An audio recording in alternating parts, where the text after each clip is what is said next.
How do I overcome this fear? This is such a revelation to me. I'm focusing more on God for me.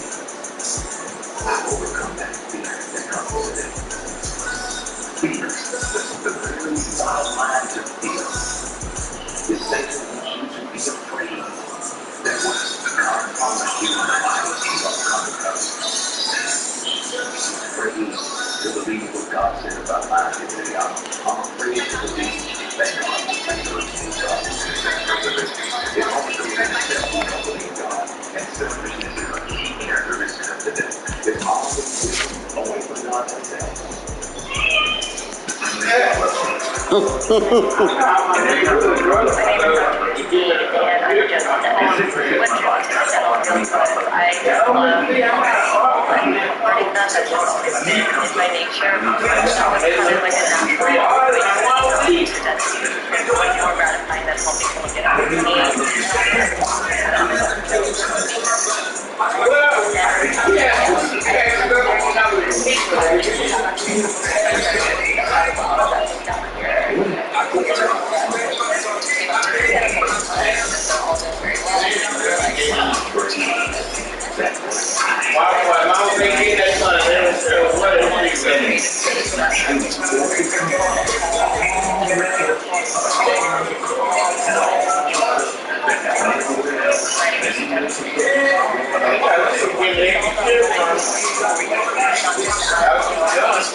The NFL is on EA Sports, and we are in Silicon Valley at Levi's Stadium in Santa Clara. Today, we've got a good NFC matchup on tap between the Dallas Cowboys and the San Francisco 49ers.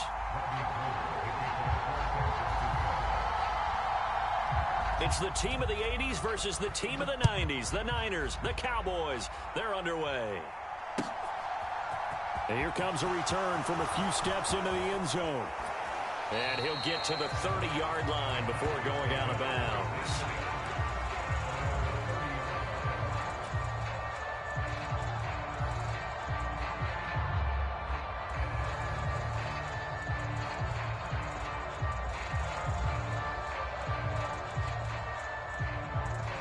So 1st and 10 now from the 30. Play one, and Prescott to the air. Looking left side, and he's got a man. That's Elliott. Calling no gain on the game's first play. And it's 2nd down now. Well, that was a simple throw and catch, but even with that completion, 0 yards gained, so they're behind schedule on down and distance. I think they were hoping to get it to him. He could make a man or two miss, but that window closed quickly.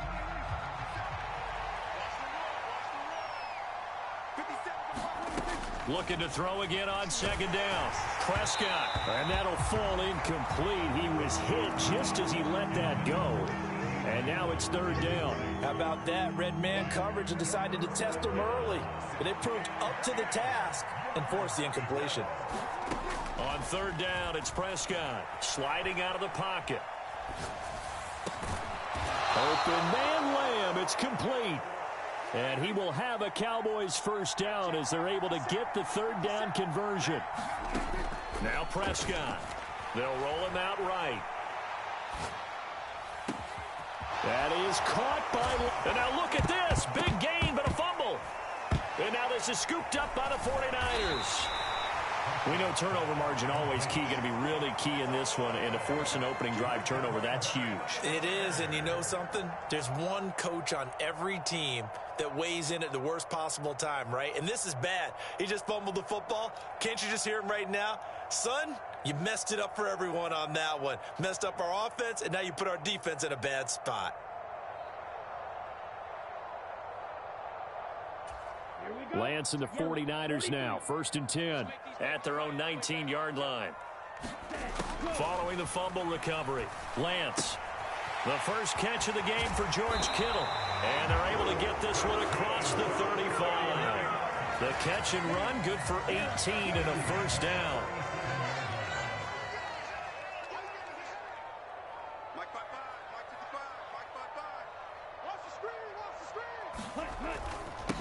A first carry for Elijah Mitchell. And this will be good for a pickup of 9 to the 46. But you often say that sort of opens the playbook now, 2nd and short. What do you think, early shot here? I like where you're going. Obviously, we've been together for a while because you know me. I want to take that shot early and loosen things up.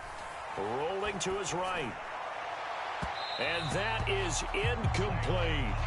That was an interesting look there because as soon as he got outside the pocket, I thought he was going to take off and run for yardage. But what often happens now with these quarterbacks who can move, defenses want to try and keep bodies in front of them, and I think that discouraged him from taking off and made him try a pass downfield that fell incomplete. Lance to throw on 3rd and 1. And able to haul it in is Kittle.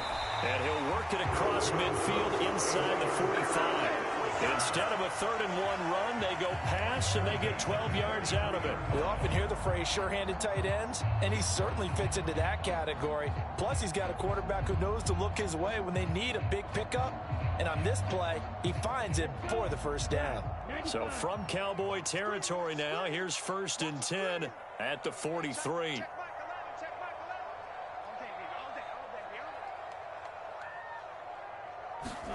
Lance with a tap forward on the jet sweep. And he is going to lose yardage here. Well, I think the hope is, with a touch pass like that, maybe you catch the defense off guard, but they were all over that one. And it is the kind of play that works better against certain defenses, and this clearly was the wrong one to run into. Really nice job getting him down behind the line of scrimmage. On 2nd and 12, Lance. And that one off the mark behind him, incomplete. Chances are good he's going to be a very busy guy. 2 catches already in this opening drive, and they were looking his way for a 3rd. I think they put this defense on notice that could be a really, really frequent combination. They fake the handoff. Now Lance. He'll buy some time right. And it's incomplete. Took a shot, couldn't connect. This defense has certainly played well so far in this game, and the coverage has been tight on just about every throw. Forced a few here so far in this game, and now it brings up 4th down. Flush to his right. And they'll have it in the red zone before he crosses over out of bounds. Big yardage there on the scramble. It gets him a first down.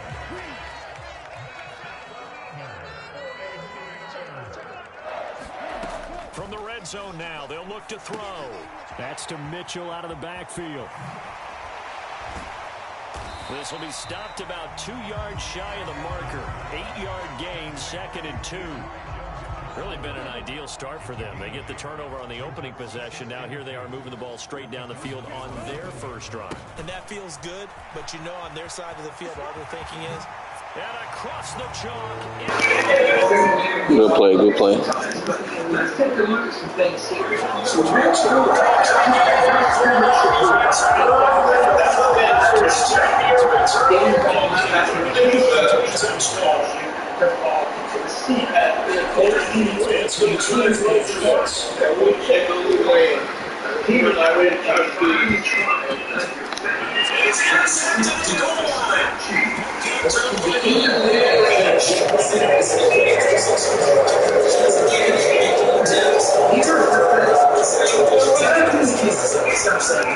They were ready for the pass, picked it off.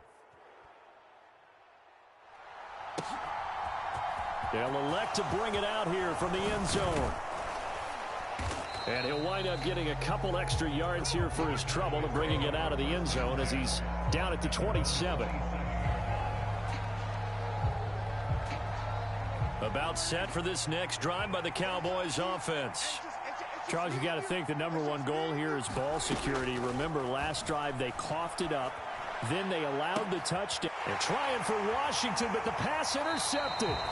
Picked up by Charvarius Ward. And the Niners are going to get possession of the football as time will run out on this first quarter of play. 6-0 our score after one.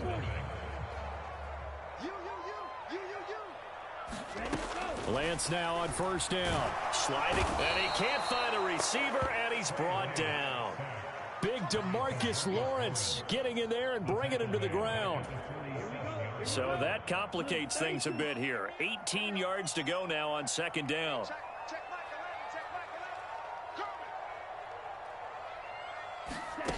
Another try after the first down sack. Lance flushed out right. And he's going to be taken down right at the 40-yard line. I thought they were going to sack him there like they did on first down. Great coverage, but he found a way to move with his legs. Yeah, his ability to take off. Not only did he get some yardage back, he got a little bit extra. Really helps him on third down. Makes it manageable now. And that is incomplete. But the pressure there on third down, forcing the errant pass. Fourth down coming up. Oh, that's going to hurt a bit because they needed to come through with a completion there. Now a drive that started with great field position is facing fourth down. Lance and company going on fourth down. And he's got this down almost to the 20 before he's dropped. Fourth down, no problem. 19 yards that time, but now it's 1st and 10.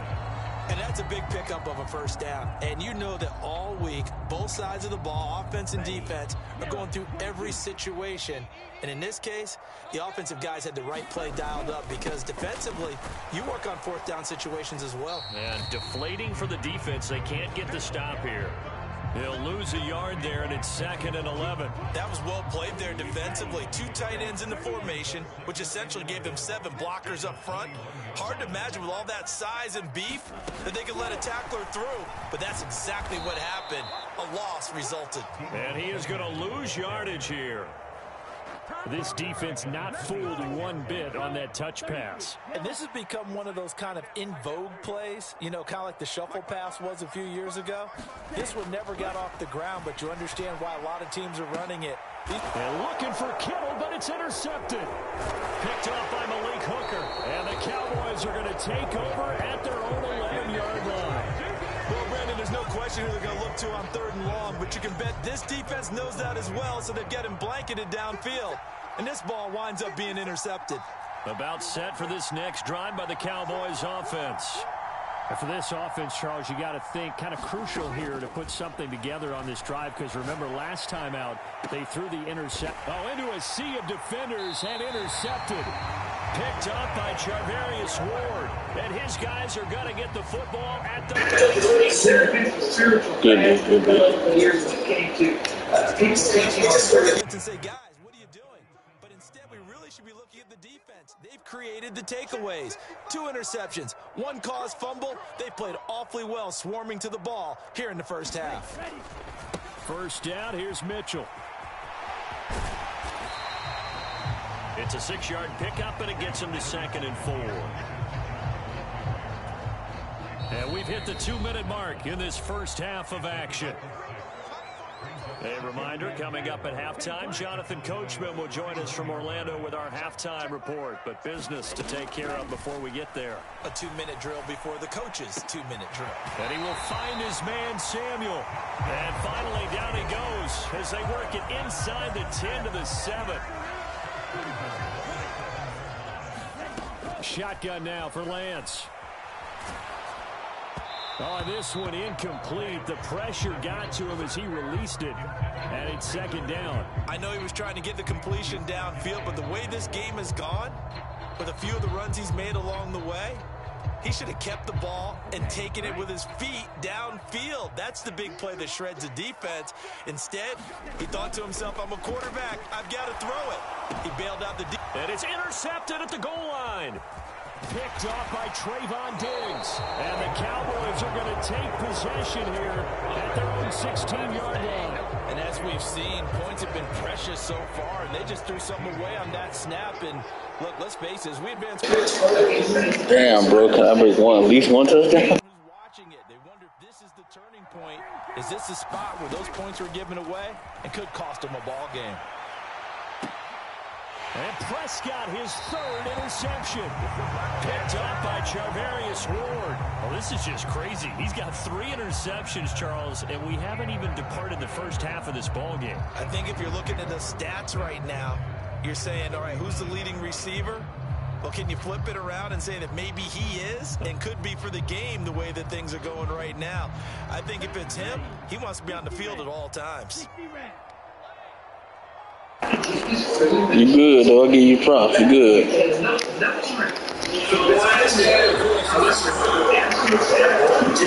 Yeah.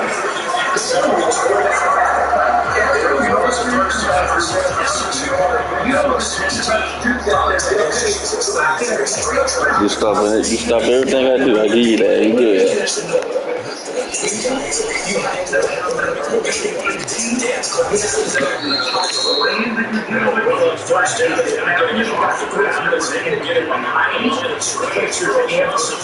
All these things are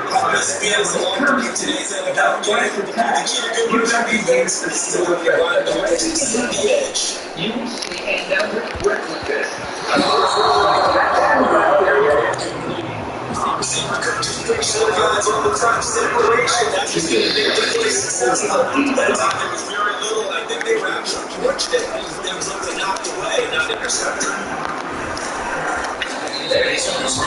Short of what he needed. This attack was made at the 18-yard line. The series is depending on the carry, but it's not enough. And we're willing to get a touchdown. Here's a chance to get 3 together. He's going to drop off for a and they're able to keep this measure. First half here, the Bucs. Good play. Good play.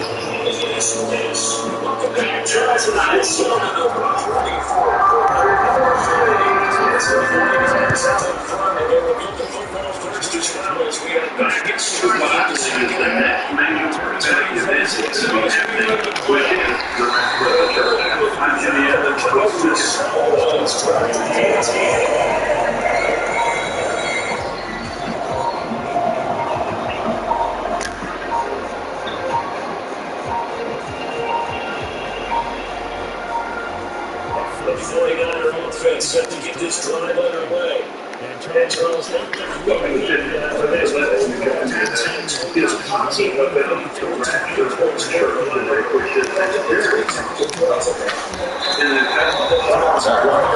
That boy fast.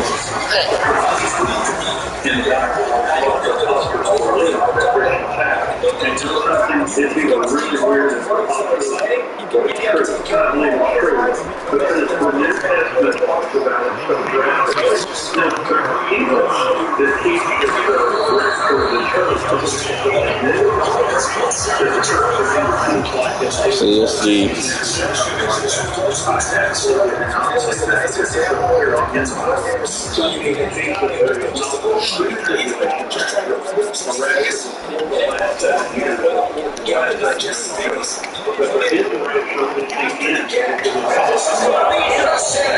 Wow, I know that's off. That's off. I know it is. They're gonna say, I already know they're gonna say. Wow. Set for this next drive in the Cowboys offense.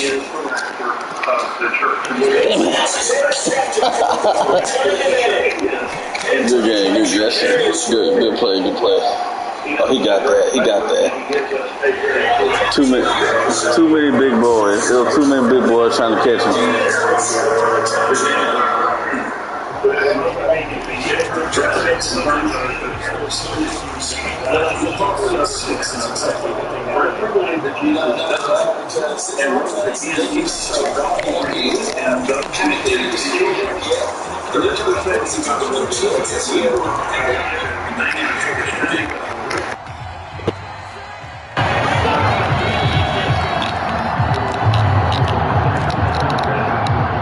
So they throw the pick six. They'll get another shot at it now as this one's in the air. A fairly short kick from the 14. And able to break this out all the way to the 38-yard line. Great return. About set for this next drive by the Cowboys offense. They are looking to make a bit of a 180. They are sputtering right now. And frankly, I think it's time to call your playmakers together and say, all right, guys. This is caught inside the 15. Touchdown, Cowboys. CeeDee Lamb, 62 yards. And the Cowboys are back within a score.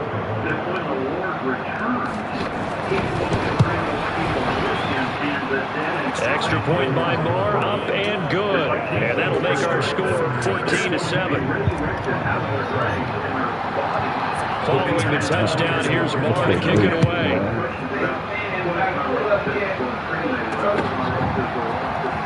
Here's McLeod from his end zone.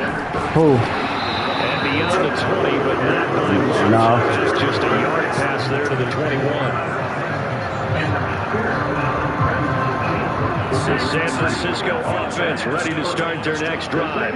As this offense takes the field against CD. Remember last drive, they were moving the football, but then they threw that costly interception. So we'll see if they can right the ship here on this play. That just sums up football. We see it all the time. When the defense goes from losing the battle to making a huge play and stealing the momentum.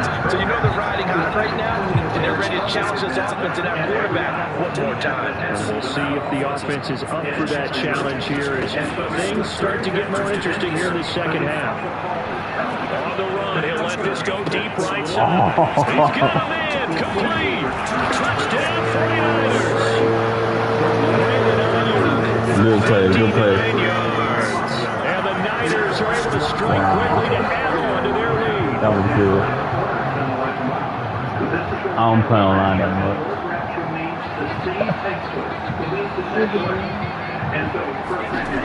They'll try and throw for it. Looking end zone, but it's incomplete. I don't know about you, but I can't wait for a few years. I gotta start playing on line more often. The data tells us, because a lot of teams want to throw the ball in this situation. This time, unsuccessfully.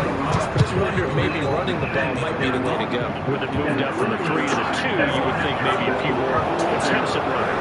I've seen stats all the time. They bear out in running the ball. At least be the equal putting in that situation. About set for this next drive by the Cowboys offense. Well, partner, coaches always say that every play is designed to score a touchdown. Sometimes that's not really true, but last drive, that was the case. And now here's another interception. Picked up by Amber Thomas.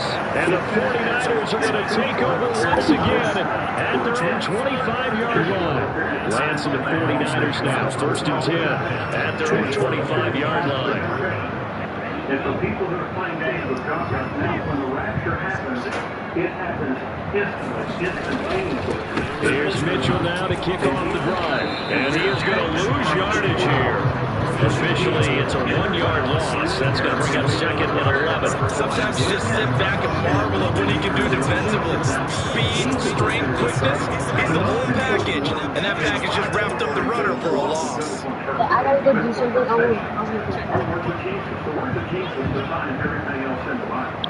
So Luke 17, in the teaching of the rapture. On 2nd and 11 now. Lance. Ayuk bringing it in on the crossing route here. He describes the rapture in Luke chapter 17. In fact, he doesn't just describe the rapture. He describes what's going to be happening in the world when he comes back. This is Luke 17. As the lightning that flashes out of one part under heaven shines to the other part under heaven, so also the Son of Man will be in his day. That's what I'm going to rapture. you've got lightning in the heavens. That's what he's going to do. He's going to come in the sky. But first he must suffer many things and be rejected by this generation. And as it was in the days of Noah, so will be also the days of the Son of Man. They ate, they drank, they married wives, they were given in marriage until the day that Noah entered the ark. And the flood came to destroy them all. Likewise, as it was also in the days of Lot. They ate, they drank, they bought, they sold, they planted, they built. But on the day that Lot rained fire and brimstone from heaven and destroyed them all. Even so will it be in the day when the Son of Man is revealed. In that day, he was on the housetop, and his goods are in the house, let him not come down and take them away. And likewise, the one who is in the field, let him not turn back. Remember Lot's wife. Whoever seeks to save his life will lose it. Whoever loses his life will preserve it. Now here's for Jesus. It's one to graphically describe the rapture of the church. I tell you, in that night, there will be two people in one bed, the one taken, the other left. Two women will be grinding together, the one will be taken, the other left. Two men will be in the field, the one will be taken, the other left. And they answered and said to him, Where, Lord? So he said to them, For where the body is, there the eagles be gathered together. So again, this is in the trip of the rapture. And Jesus said, If the lightning flashes of heaven, from one part of heaven to the other, so also will the coming of the Son of Man be in his day. He's coming, the rapture of the church happens in the sky. And then he says, as it was in the days of Noah, as it was in the days of Lot. The days of Noah, the world was absolutely corrupt and violent. And God regretted that he made now the earth never so bad. And so in those days, there was a righteous remnant of people, Lot and his family, 8 people, and they were preaching the gospel to the people around them. They didn't have any converts because they were ridiculed. Wow. That originally was not and so they ran started, they looked like a demon. And for many of you who are standing for Jesus in these times, you may be made fun of by your family and friends, or people you go to school with, or people you work with. But I'm telling you, in a twinkling of an eye, you're going to look like Jesus. Because Jesus is coming back in the midst of the world full of rebellion and immorality and violence. But there is a righteous remnant, and I'm going to take you a part of that righteous remnant, waiting for Jesus Christ to return. And Jesus said, as it was in the day that Noah stepped on the ark, pre-judgment. Noah didn't get on the ark during the flood or after the flood. He got on the ark before the flood ever happened, and God sealed Noah and his family in the ark. That's good. That day. And he said, as it was in the day that Lot went out of Sodom. Now, Sodom and Gomorrah was a place of horrible immorality and rebellion against God. And so the angel that came to get Lot out of Sodom and his family, and to take them out, the angel said to Lot, we cannot judge this place until you're gone, and you arrive safely to your destination. Okay? Jesus said there'll be buying, selling, married, given in marriage, planting, and building. It will be like on the day that Lot went out. That's not a reward. See, God didn't tell Lot to build a bunker because he was going to have to go through the fire and brimstone judgment. God told Lot to get out. And the angel said, judgment can't hit this place till you're gone. This is why I believe that the rapture of the church happens before the tribulation begins, because the tribulation is called the wrath of the Lamb. And God's not mad at us. This is Matthew 24. And by the way, when people say that there is a rapture at the end of the tribulation, there is a rapture at the end of the tribulation. This is Matthew 24. Immediately after the tribulation of those days, the sun will be darkened, and the moon will not give its light. The stars will fall from heaven, and the powers of the heavens will be shaken. Then the sign of the Son of Man will appear in heaven, and then all the tribes of the earth will mourn. See, this is everyone's looking at Jesus. This is the second chapter. This is the rapture before. This is the rapture at the end. And they will see the Son of Man coming on the clouds of heaven with power and great glory, and he will send his angels with a great sound of the trumpet, and they will gather together his elect from the four winds from one end of heaven. Because yes, that is the second coming. That is a public event for every eye will see him. But at that time, he sends his angels to the four corners of the earth, and they gather his elect. Those are people who got saved during the tribulation. So there is a rapture before the tribulation happens for the church. For those of us today who put our faith in Jesus, we're not going to the tribulation. Now, when the rapture happens, Christians are gone from the earth except for 144,000 Jews and 2 witnesses in Jerusalem. And so the earth will be rid of all the Christians on the earth. However, we know that many people are going to get saved during the tribulation because Revelation 6 and Revelation 20 talks about the martyrs, people who are being martyred for their faith during the tribulation by the Antichrist, the most evil man in the history of the world. So if you're a Christian right now, I'm telling you, you will not be here for the last 7 years, the worst 7 years in the history of the world. But if you are here when that happens, if you don't get raptured and you're here, there will still be grace to be saved. But it will be a severe grace because it will be a long time in human history and the Antichrist will be ruling the earth and martyring millions, if not tens or hundreds of millions. Okay, I like that. Here's another question that I want to answer, and that is, so that's what the rapture of the church is. Is Jesus coming to take his bride to be with him forever? And so, but why is there a rapture of the church? This is another big question. Well, the two reasons. First of all, it's united with Jesus. To be married with him forever. In the last program, I talked about the marriage supper of the Lamb. I talked about John 14, that Jesus was telling his disciples he's going away to prepare a place. In his Father's house and coming back, that's all wedding language. But the second reason that Jesus is returning is to remove us from the wrath of the tribulation. This is Revelation 6. The kings of the earth, the great men, the rich men, the commanders, the mighty men, every slave and every free man hid himself in a cave. Then he walked to the mountains and said to the mountains and rocks, fall on us and hide us from the face of him who sits on the throne and from the wrath of the Lamb. For the great day of his wrath is come and visited with sin. The wrath of the Lamb. Isn't that a crazy phrase there? Have you ever been afraid of the Lamb? You know, if you're afraid of the Lamb, I mean, you're pretty person. And so, a lamb, this is the Lamb of God. Jesus Christ, they've taken his name in vain. They've rebelled against him, and we have had an age of grace where Jesus has offered his grace. In spite of that, there's coming a time of judgment where Jesus won't take his place. And there's going to be wrath poured out on the world.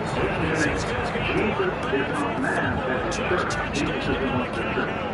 Why would Jesus leave his church, his bride, here on the earth for 7 years to go literally for hell on earth?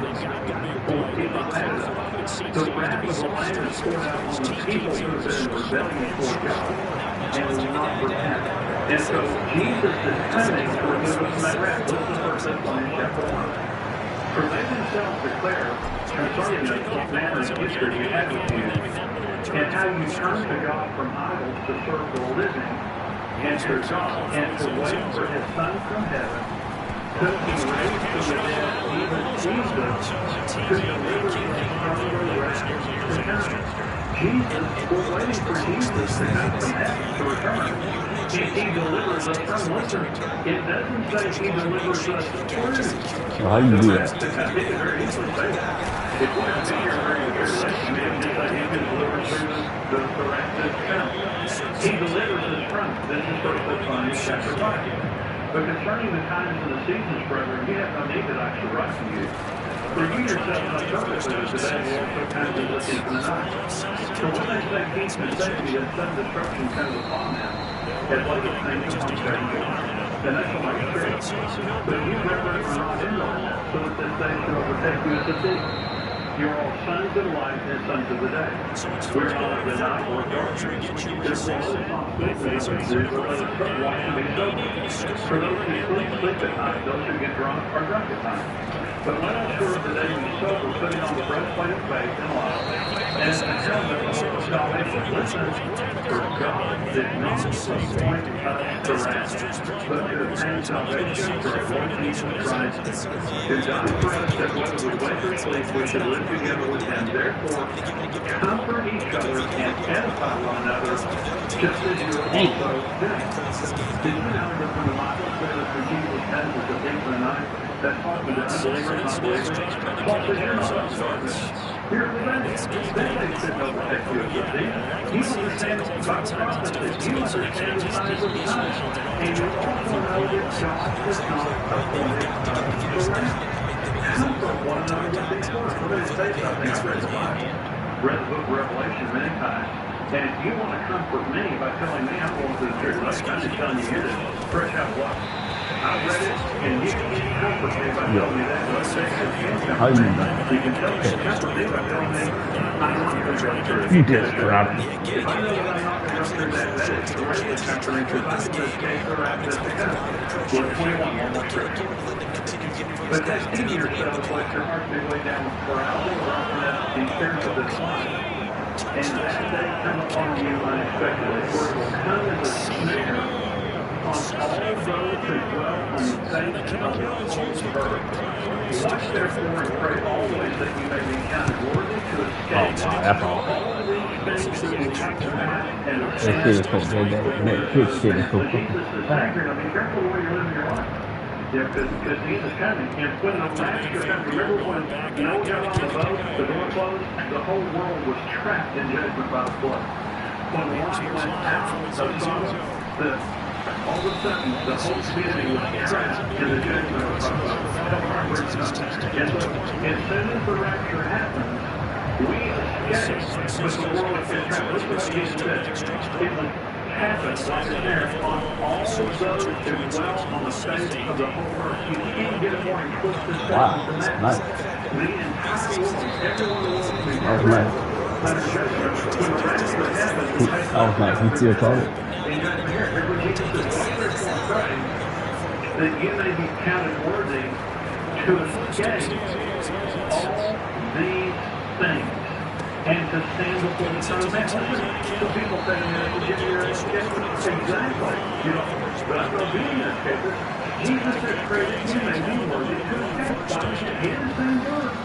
He didn't say, well, listen, you're going to go through some tough times. The Antichrist is going to be one evil thing. Okay, I like that.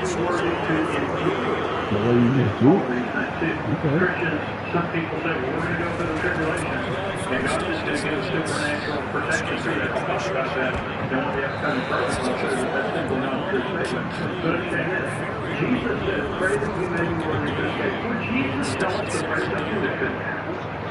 If we couldn't escape the tribulation, wouldn't it be a cruel thing to say?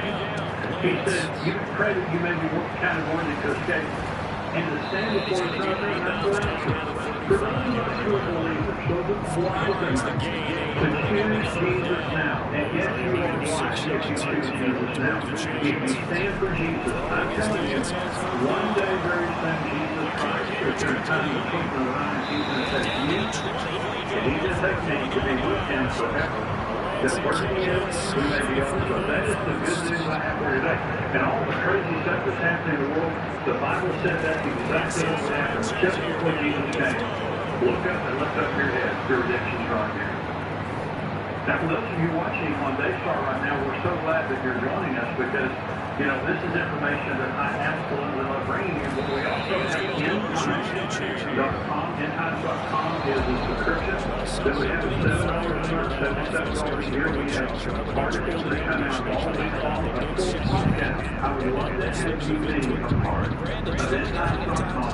$7 a month, $77 a year. We also want to tell you how you can get tipping points, the book, and also the video series. Here's the information page as well. Hi, I'm Brad, CEO of America. This is one show that made possible by the American industry of media, live events, digital media, publishing, and other resources. Exo-Marriage is leading the way in giving couples creative ways to keep their marriage fresh as they grow together. Here's a list of ways we are raising the standards in marriage. Charles Davis and the best darn crew in the industry. This has been a presentation of the NFL on EA Sports. With NBC from Santa Clara. But there's plenty of space here, you know, for you to start a family, which, I mean, you guys are already looking like you're ready for that. Unlike me, yeah, I haven't been able to find a husband or, you know, good guy, but then you run out of those, you know what I mean, bro, am I right? Yeah.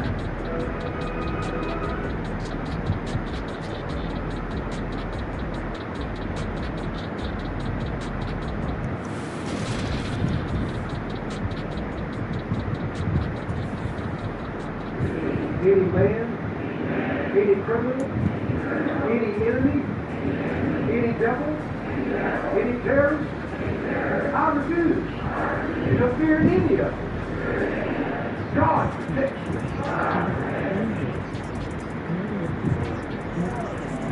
This is your part. Okay, see, number one, you say God is your God, your protector. Number two, what? Do not fear. Because your fear will come on you. That's a spiritual law too. You do not fear. Can you keep from it?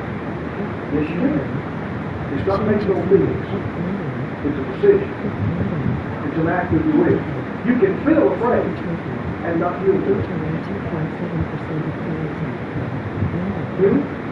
Now, if that sounds new to you, don't let this get away. This is such a big area. You almost want to teach on it all the time because you see people making decisions and doing things out of fear continuously around. And what they're doing is you're being led by fear. You're not being led by the Lord. Right? Who's in fear? Who's behind fear? And the Lord says you wind up being led by evil. And people are doing all kinds of things out of fear. They didn't pray about it. They didn't hear from the Lord. The Lord didn't direct them to do it. They just did it because they were scared that this was going to happen or that wasn't going to happen. And when you do, that sets you up for the enemy to manifest destruction in your life. We're not led by fear. I mean, go on a mission to identify and eradicate fear.